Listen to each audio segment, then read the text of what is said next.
दोस्तों, स्वागत है आपका रेडियो एनजीएफ 90.4 दिल से दिल तक पर। मैं हूं आपके साथ जितेश और प्रोग्राम का नाम है एक मुलाकात खास शख्सियत के साथ कार्यक्रम। और एक मुलाकात खास शख्सियत के साथ कार्यक्रम में आज हमारे साथ जुड़े हैं डॉक्टर पुरेंद्र चौहान, आयुष डिपार्टमेंट पलवल से। हमारे साथ जुड़े हैं डॉक्टर रामजीत योगाचार्य, आयुष डिपार्टमेंट और नोडल ऑफिसर, हरियाणा योग आयोग। सबसे पहले मैं आप दोनों का रेडियो एनजीएफ 90.4 के मंच पर स्वागत करूंगा, धन्यवाद करूंगा और अभिनंदन करूंगा। रेडियो एनजीएफ 90.4 पर एक मुलाकात खास शख्सियत के साथ कार्यक्रम में समय समय पर हम अपने साथ एक्सपर्ट्स को जोड़ते रहते हैं। बात हम शिक्षा की करें, स्वास्थ्य की करें, सोशल इश्यूज की करें या फिर कानूनी सलाह सुझाव की करें।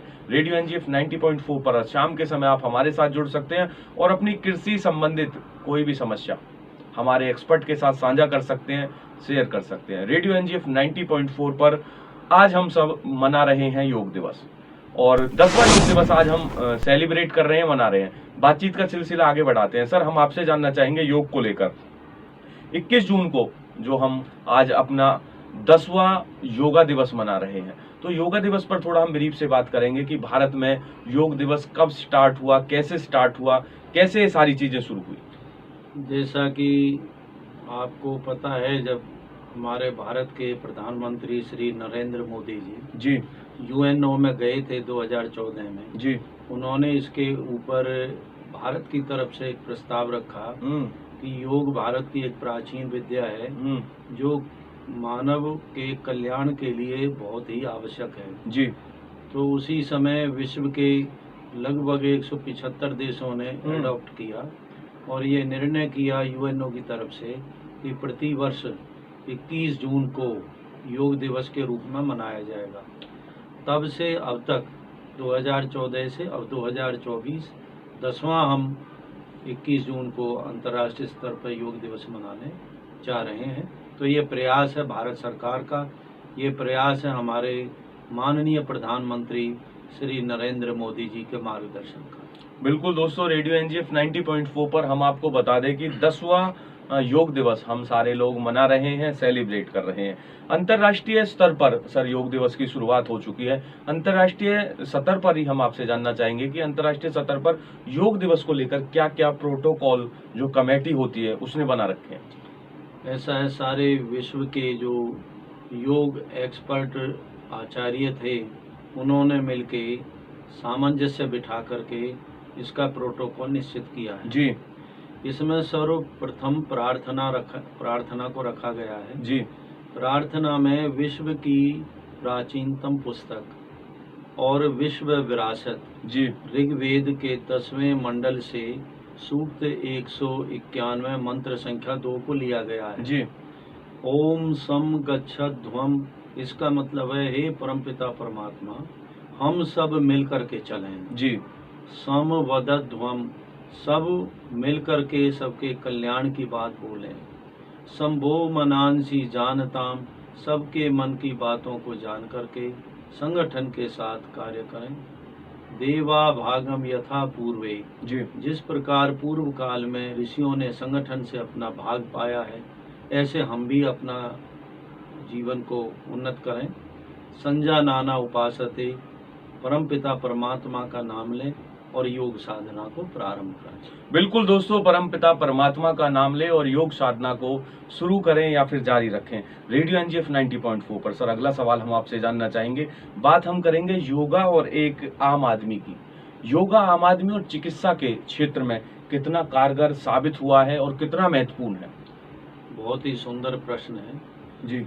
चिकित्सा का जो क्षेत्र है वो तो रोगी की रोग दशा उसके अनुसार हम चिकित्सक के रूप में अपने हॉस्पिटल में कराते हैं। जी। मैं AYUSH wing civil hospital Palwal कमरा नंबर 3 में बैठता हूँ। जी। वहाँ हमारी योग ओपीडी प्रतिदिन 8 बजे से प्रारंभ होती है और 2 बजे तक चलती है। जी सर। उसमें जो सर्वाइकल के बहुत आयत से पेशेंट आते हैं, slip disc, low back pain के आते हैं, शुगर के आते हैं, किसी का पेट खराब है जी, और भी कोई भी तरह की तकलीफ है, तो वहाँ हम वर्गीकरण करते हैं, जिसको जैसी ज़रूरत है उसको वैसा ही कोर्स कराते हैं। ये तो है चिकित्सा का क्षेत्र। जी। बहुत बड़े पैमाने पर हमने इसमें कार्य किया है।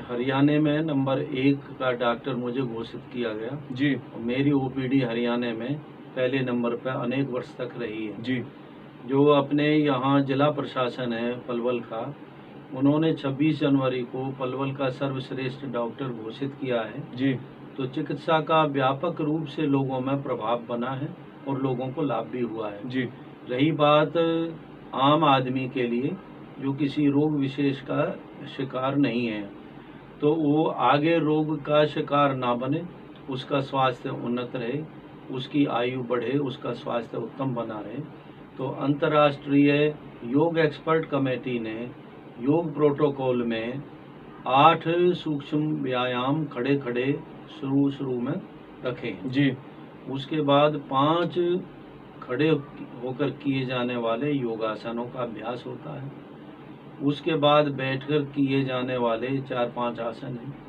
उसके बाद पेट के बल लेटकर किए जाने वाले 4 आसन हैं जी उसके बाद कमर के बल लेटकर किए जाने वाले 5 आसन हैं जी अंत में प्राणायाम है और प्राणायाम के बाद में ध्यान है और ध्यान के बाद में हमारा संकल्प है और संकल्प के बाद हमारा सर्वे भवन्तु सुखने का नारा होता है कि सभी सुखी हों सभी का कल्याण हो सबका योग अपने जीवन में अपना करके शारीरिक मानसिक और आध्यात्मिक स्वस्थता प्राप्त करें। बिल्कुल दोस्तों, सारे लोग मिलकर इकट्ठा होकर अपने शरीर के लिए योग जरूर करें। बात हम करेंगे प्राणायाम और साधना की। रेडियो एनजीएफ 90.4 पर सर अभी एक अच्छा सा सॉन्ग सुनेंगे, लौट कर आएंगे, ढेर सारी बातें करेंगे डॉक्टर पुरेंद्र चौहान और डॉक्टर योगाचार्य जी के साथ। 8930904904 हमारा नंबर है जिस पर कॉल करके आप भी हमारे साथ जुड़ सकते हैं। दोस्तों एक बार फिर से आपका स्वागत है रेडियो एनजीएफ 90.4 दिल से दिल तक पर। मैं हूं आपके साथ जितेश और हमारे साथ जुड़े हुए हैं योग दिवस पर डॉक्टर पुरेंद्र चौहान, आयुष डिपार्टमेंट पलवल, और डॉक्टर रामजीत योगाचार्य, आयुष डिपार्टमेंट और नोडल ऑफिसर हरियाणा योग आयोग। रेडियो एनजीएफ 90.4 पर हम भी आपको अपनी तरफ से बधाई देना चाहेंगे कि हरियाणा के सर्वश्रेष्ठ योगाचार्य यानी योग डॉक्टर्स में रहे हैं। आयुष डिपार्टमेंट की हम बात कर रहे हैं। सर मैं आपसे जानना चाहूंगा कि योगा और आयुर्वेद का मैच कैसे है, क्या मिक्सिंग है? धन्यवाद जितेश जी, हमें मौका देने के लिए इस 10वें अंतर्राष्ट्रीय योग दिवस के उपलक्ष्य में कि हम कुछ चीज़ें जो आम तौर पे आम जन को जाननी चाहिए योग के बारे में, आयुर्वेद के बारे में, उसके लिए मौका देने के लिए। आपका प्रश्न है कि योग और आयुर्वेद का सामंजस्य या संबंध क्या है। देखिए, इस पर मैं बताना चाहूँगा कि ये दोनों विधाएं जी इसका अगर हम टेक्सचुअल एस्पेक्ट देखें तो जब सृष्टि की उत्पत्ति हुई थी तो तभी ब्रह्मा जी ने बताया था कि जो रोग पैदा होंगे उससे हमें किस तरह से निवारण करना है जी। तो उसी सिलसिले में तभी जो हमारे ऋषि मुनि थे उन्होंने इस चीज विधा को ब्रह्मा जी से सीख कर आगे अपना जो धरती लोक है इस पे आगे इसको प्रसार किया था इसका जी। तो दोनों ही विधाएं बहुत ही प्राचीन हैं। दोनों का ही जो आयुर्वेद का मेन जो उद्देश्य है उसमें आता है कि जो हमारा स्वस्थ शरीर है इसको हम स्वस्थ बनाए रखें और जो बीमार हो गया है, जो आतुर हो गए हैं, रोगी बन गए हैं, उनको हम ठीक करें जी। तो हमारा जो पहला एस्पेक्ट है कि हम बीमार किसी को होने ही ना दें, जो स्वस्थ हैं उसको स्वस्थ बनाए रखें। उसके लिए आयुर्वेद ने सद्वृत्त का पालन बताया है कि किस तरह से हमें अपनी दिनचर्या शुरू करनी चाहिए, किस तरह से हमें ऋतुचर्या शुरू करनी चाहिए, किस तरह से हमें अपना खान पान रखना चाहिए। तो इस चीज़ के बारे में विस्तार से आयुर्वेद में वर्णन दिया गया है जी। तो इसी वर्णन के दौरान के अंतर्गत समझाया गया है कि हमें प्रतिदिन व्यायाम करना चाहिए। तो व्यायाम करने में बहुत सारे जो योग का हम नाम लेते हैं और ये अष्टांग योग है जी। इसमें सिर्फ जो शारीरिक क्रियाएं हैं यही योग नहीं है। ये योग का जो हिस्सा है आसन, ये हमारे शारीरिक जो हमारी इम्यूनिटी है या जो हमारा शारीरिक स्वास्थ्य है उसको बनाए रखने के लिए है। इसके साथ ही साथ हमारी जो मेंटल हेल्थ है उसको भी मेंटेन करने के लिए इस अष्टांग योग में बहुत कुछ है। तो ये आयुर्वेद में और योग का सामंजस्य, आयुर्वेद का दूसरा पार्ट जो व्याधियों को हटाने के लिए, बीमारियों को हटाने के लिए जो औषधियाँ हैं और जो खाद्य पदार्थ हैं उनके गुणों के बारे में भी विस्तार से चर्चा है। तो जो पहला हमारा उद्देश्य है उसको प्राप्ति के लिए हमें योग को बहुत अपनाने की ज़रूरत है जिससे कि हम बीमार ही ना हो जी। इससे एक दूसरा जो फ़ायदा होगा वो यह है कि हमें अस्पतालों का रुख करने की ज़रूरत नहीं पड़ेगी। हम खुद ही अपने शरीर को सही रख पाएंगे और अपने सेल्फ डॉक्टर, जो बीमारियां हमारी लाइफस्टाइल से डिजीज़ हैं, जो लाइफस्टाइल से रिलेटेड हैं, जो गलत खान पान या रहन सहन से उत्पन्न हो रही हैं, उनसे बचे रहेंगे तो भी हम अपना जो काफ़ी बजट का हिस्सा हम अपनी बीमारियों में खर्च कर देते हैं उससे बच पाएंगे, और यही भार जो देश के ऊपर जाके बढ़ जाता है हम उसको भी कम कर पाएंगे। बिल्कुल दोस्तों, योग करें, रोज करें और निरोग रहें। रेडियो एनजीएफ 90.4 पर सर हम आपसे जानना चाहेंगे कि योग के बेनिफिट्स क्या क्या हैं, योग के फायदे क्या क्या हैं, और योग की जो क्लासेस हैं वो कितनी सेफ हैं? बहुत सुंदर सवाल है। देखो, जितने भी प्रकार के व्यायाम किए जा रहे हैं जी, उनमें योगासन का जो व्यायाम है वो सबसे अधिक लाभकारी है। जी, अगर हम पहले तेज सैर करें या धीरे दौड़ लें, उसके बाद में योगासन का अभ्यास करें जी, तो ये लाभ और अच्छा हो जाता है। योगासन में ये है कि संतुलन होता है। आप एक बार पीछे को मुड़ेंगे तो एक बार आगे को मुड़ना होगा जी, एक बार बाईं ओर मुड़ेंगे तो दूसरी बार दाईं ओर मुड़ना होगा जी, इसी तरह ऐंठन लाने वाले हैं। इसी तरह कुछ आसन हैं जिनमें सिर नीचे और पैर ऊपर होते हैं। जी, तो सबका अपना अलग अलग इम्पोर्टेंस है। शरीर के सर्वांगीण विकास के लिए हमें सर्वप्रथम कोई पीछे मुड़ने वाला आसन सीखना चाहिए। उसका संतुलन आगे मुड़ने वाले आसन के साथ बनाना चाहिए। जी, उसके बाद हमें दाईं ओर मुड़ने वाला, बाईं ओर मुड़ने वाला, ऐंठन लाने वाला और कोई एक उल्टा आसन भी जरूर करना चाहिए। जी, तो हमारे योगासन में कौन से आसन हम अपनी आयु के हिसाब से रखें, उसके लिए गुरुओं का मार्गदर्शन बहुत ज़रूरी होता है। जी, जो भी नज़दीक गुरु हों या आप जहाँ भी योग आचार्यों के पास मार्गदर्शन ले सकते हो, उनसे ये करना चाहिए। दूसरी बात रही प्राणायाम की। जो लाभ योगासन से होता है जी, उससे 1000 गुना ज़्यादा लाभ प्राणायाम से होता है। जी, लेकिन इसमें ये कहना चाहूँगा, जो काम आसन कर देगा वो प्राणायाम से नहीं होगा। जी, लेकिन फिर भी 1000 गुना लाभ ज़्यादा क्यों है? क्योंकि प्राणायाम जो है हमारे जीवन शक्ति के 5 अंगों पर विशेष रूप से फोकस करता है। जी, जैसे हमारा मस्तिष्क है, हमारा हृदय है, जी, हमारे फेफड़े हैं, हमारा लीवर है, जी, हमारे गुर्दे हैं। ये 5 जीवन शक्ति के अंग कहे जाते हैं। इनमें से कोई भी अंग यदि 5 मिनट काम ना करे तो पूरे शरीर की मृत्यु हो जाती है। जी, तो प्राणायाम हमारी जीवनी शक्ति से जुड़ता है। इससे हमारी रोग प्रतिरोधक क्षमता भी बढ़ती है और इन सभी अंगों में सामर्थ्यता आती है। तो प्राणायाम करने से मन शांत होता है, चित्त पवित्र होता है। जी, अब जैसे मैंने बताया कि योगासन से प्राणायाम का बहुत ज़्यादा लाभ है और प्राणायाम से भी लाखों गुना ज़्यादा लाभ ध्यान का है। जी, क्योंकि ध्यान जो है हमारे चित्त को शांत करता है। यदि हमारा मन अशांत है, हमारा चित्त अशांत है, तो हम कोई भी कार्य सामर्थ्य होते हुए भी नहीं ठीक तरह से कर पाते हैं। उसको शांत करने के लिए चित्त को शांत करना है और चित्त को शांत करने के लिए ध्यान का अभ्यास करना है। जी, तो ध्यान का अभ्यास कम से कम 2 मिनट, अधिक से अधिक 5 मिनट प्रोटोकॉल में आप कर सकते हैं। इसमें तरीका बहुत आसान है। पहले आप प्राणायाम करेंगे, उससे पहले आप योगासन करेंगे जी, अंत में आप ध्यान करेंगे। और ध्यान आप जहाँ हमारा आज्ञा चक्र है भ्रुकुटी के बीच, वहाँ सीधी कमर करके, गर्दन करके, एक लाइन में कमर सीधी करके बैठ जाएं। हाथ घुटनों पर रखें, हथेली ऊपर को रखें और अपना मन एकाग्र करें। जहाँ तिलक लगाते हैं, जहाँ बिंदी लगाते हैं, आज्ञा चक्र पर यानी भ्रुकुटी के बीच। जी, आपको करना कुछ नहीं है। Sit erect and concentrate your mind on this chakra. सीधे बैठना है और अंदर से अपने भ्रुकुटी के बीच ध्यान करना है।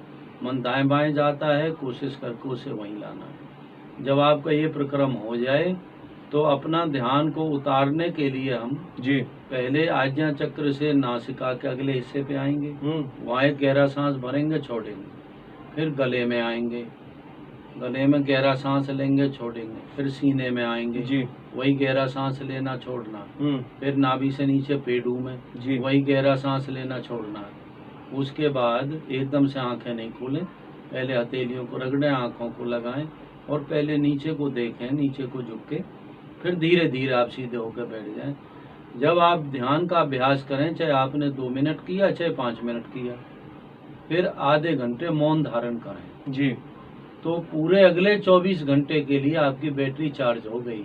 बिल्कुल दोस्तों, अगले 24 घंटे के लिए आपकी बैटरी यानी आपका स्वास्थ्य जो है वो चार्ज हो गया है, ठीक हो गया है। रेडियो एनजीएफ 90.4 पर अभी एक अच्छा सा गाना सुनेंगे, लौट कर आएंगे एक मुलाकात खास शख्सियत के साथ कार्यक्रम में योग दिवस पर। 8930904904 पर कॉल करके आप भी हमारे साथ जुड़ सकते हैं। हमारे साथ जुड़ने के लिए आप हमारे यूट्यूब चैनल पर जा सकते हैं, वहां हमें लाइक कर सकते हैं, कमेंट कर सकते हैं, शेयर कर सकते हैं। हमारे साथ जुड़ने के लिए आप हमारे FB page radio NGF Palwal पर भी अपने सलाह और सुझाव हमें दे सकते हैं। दोस्तों एक बार फिर से आपका स्वागत है रेडियो एनजीएफ पलवल 90.4 दिल से दिल तक पर। मैं हूं आपके साथ जितेश और कार्यक्रम का नाम है एक मुलाकात खास शख्सियत के साथ। एक मुलाकात खास शख्सियत के साथ कार्यक्रम में आज हमारे साथ जुड़े हुए हैं डॉक्टर पुरेंद्र चौहान, आयुष डिपार्टमेंट पलवल, और डॉक्टर रामजीत योगाचार्य जी, आयुष डिपार्टमेंट पलवल और नोडल ऑफिसर हरियाणा योग आयोग। एक बार फिर से मैं आप सभी का स्वागत करूंगा। बधाई का पात्र सारा देश है, सारा आम जनमानस है और सारे लोग आज मिलकर योग दिवस मना रहे हैं। योग दिवस पर विस्तार से बात करने के लिए हमारे साथ जुड़े हुए हैं हमारे 2 एक्सपर्ट और बातचीत का सिलसिला आगे बढ़ाते हैं। सर, मैं आपसे जानना चाहूँगा, आयुष डिपार्टमेंट के बारे में जानना चाहूँगा कि आयुष डिपार्टमेंट जो है वो इस साल यानी 21 जून 2024 को योग दिवस कैसे सेलिब्रेट कर रहा है? देखिए, अब की बात 10वां जो अंतर्राष्ट्रीय योग दिवस है 21 जून 2024 को जी, तो इसको आयुष डिपार्टमेंट हर साल मनाता है। इसके लिए जो निश्चित प्रोटोकॉल है उस प्रोटोकॉल के अकॉर्डिंग ही हमें जो एक्सरसाइज हैं वो बताई जाती हैं जी। हालांकि योग का विषय बहुत विस्तृत है, बट जो इसमें प्रोटोकॉल दिया गया है उसके अकॉर्डिंग जो एक्सरसाइज और ध्यान की क्रियाएं हैं, मुद्राएं हैं, वो की जाती हैं। जी सर। आयुष डिपार्टमेंट जो एक्टिविटी इस दौरान रन करता है उसमें सर हम 3-3 दिन के कैंप्स लगाते हैं। ये कैंप हम जिला स्तरीय लगाते हैं जो नेताजी सुभाष चंद्र बोस स्टेडियम में सुबह 6 से 7 बजे के बीच में लगता है जी। इसके अलावा सभी 5 ब्लॉक्स लेवल पे भी हम ये एक्टिविटी करा रहे हैं। सभी जगह पे हमारे जो योग एक्सपर्ट हैं और हमारे जो चिकित्सा अधिकारी हैं उनकी निश्चित ड्यूटी लगाई जाती है जो आम जनता के बीच में जाके उनको वो प्रोटोकॉल सिखाएं और उसके अलावा उसके बेनिफिट जो हैं उसके बारे में भी समझाएं। इस एक्टिविटी में हम आम जनता के लिए भी ग्रुप्स में जो अपने कैंप्स हैं वो लगाते हैं। जी। गवर्नमेंट ऑफिशियल्स हैं, पुलिस डिपार्टमेंट हैं और जो भी गवर्नमेंट के जो डिपार्टमेंट हैं उनके लिए बीच बीच में हम योग के जो प्रोटोकॉल की ट्रेनिंग है वो देते हैं। स्कूल टीचर्स के लिए प्रोग्राम्स रखते हैं, स्कूल के बच्चों के लिए प्रोग्राम्स रखते हैं और ये सभी के लिए ओपन भी रहता है जी। कि कोई भी आके से ज्वाइन कर सकता है। फ्री ऑफ कॉस्ट ये प्रोग्राम सुबह 6 से 7 बजे तक निर्धारित जो जगह हैं ब्लॉक लेवल पे और जिला स्तरीय नेताजी सुभाष चंद्र बोस स्टेडियम में वहाँ पे ये एक्टिविटी सुबह रन होती है। बिल्कुल दोस्तों, रेडियो एनजीएफ 90.4 पर मैं आपको बताना चाहूँ कि आयुष डिपार्टमेंट काफी प्रचार प्रसार और लोगों को जागरूक करने के लिए हर साल की तरह इस बार भी योग दिवस मना रहा है। सर, हम आपसे जानना चाहेंगे योग और साधना के अंतर को लेकर हम आपसे बात करना चाहेंगे कि योग और साधना में क्या अंतर है? ऐसा कहते हैं ब्रह्मचर्य जैसा व्रत नहीं जी और योग जैसी साधना नहीं जी। बस मनुष्य को 2 ही बातें करनी है कि यथासंभव तो ब्रह्मचर्य का पालन करें। जी सर। और जो भी योग क्रियाएं योग गुरुओं से सीखी जाएं उनका नित्य नियम से सुबह शाम अभ्यास किया जाए। जी। आप शुरू में कुछ आसन सीखिए, कुछ प्राणायाम सीखिए, कुछ मिनट का ध्यान सीखिए, लगभग पहले 30 मिनट से शुरुआत कर दें। जी। तो इसमें जो साधना है, शारीरिक साधना में तो योगासन है, मानसिक साधना में प्राणायाम, जी सर, आध्यात्मिक साधना के लिए ध्यान और समाधि है। जी। तो योग में तीनों का ही मिला जुला सामंजस्य भरा अभ्यास हमें करना है। पहले हम क्या करेंगे? योगासन जी। उसके बाद करेंगे प्राणायाम जी। उसके बाद करेंगे ध्यान जी। ध्यान की पराकाष्ठा ही समाधि होती है। जी बिल्कुल दोस्तों, ध्यान की पराकाष्ठा ही समाधि होती है। रेडियो एनजीएफ 90.4 पर हम आज सेलिब्रेट कर रहे हैं योग दिवस, और आज की मुलाकात का आखिरी सवाल सर हम आपसे जानना चाहेंगे कि योग दिवस पर आज हमारे पलवल वासियों को, आम जनमानस को, हमारी कम्युनिटी समुदाय को आप लोग क्या मैसेज पास करना चाहोगे? बहुत ही सुंदर संदेश, और उसमें कहा है yoga has a complete message जी for the whole humanity. Yoga समस्त मानव जाति के लिए एक संदेश देता है। It has a message for human body. जी ये संदेश है अपने स्वास्थ्य को, शरीर को सही रखने का। जी एंड माइंड, ये संदेश है अपने मन को शांत करने का। एंड सोल, और ये संदेश है अपनी आत्मा का साक्षात्कार करने का। बिल्कुल दोस्तों, ये एक संदेश है अपनी आत्मा का साक्षात करने का। हमें तीनों ही तरह का लाभ योग से प्राप्त करना है। जी सर। और ये संकल्प लेना है कि इस योग दिवस से आने वाले योग दिवस तक हमने इतने आसन, इतने प्राणायाम या इतने मिनट का ध्यान आज से निश्चित कर लिया, और उसे फिर नित्य नियम से सुबह करें, शाम करें, नित्य करें। बिल्कुल दोस्तों, योग करें, रोज करें और निरोग रहें। रेडियो एनजीएफ 90.4 पर एक मुलाकात खास शख्सियत के साथ कार्यक्रम में आज के लिए बस इतना ही। कल फिर से आपके साथ जुड़ेंगे एक नई शख्सियत के साथ। तब तक आप सुनते रहें रेडियो एनजीएफ पलवल 90.4, दिल से दिल तक। सर, आप दोनों लोगों का बहुत धन्यवाद, आभार। आप हमारे साथ जुड़े और योग दिवस पर आपने लोगों को जागरूक किया, अवेयर किया। बहुत बहुत धन्यवाद सर। प्रतिवर्ष की भांति आपने बहुत ही सुंदर ये कार्यक्रम आज यहाँ रखा है जी। और जहाँ तक ऑडियंस हमें सुन रहे हैं, उनसे यही निवेदन करेंगे कि योग कहने से कुछ नहीं होगा, जो कुछ होगा वो योग के करने से होगा। करो योग, रहो निरोग। कौन करेगा? हम करेंगे, हम करेंगे, हम करेंगे। कब करेंगे? सुबह करेंगे, शाम करेंगे, नित्य करेंगे। धन्यवाद। बिल्कुल दोस्तों, योग करें, रोज करें, निरोग रहें। जय हिंद, जय भारत।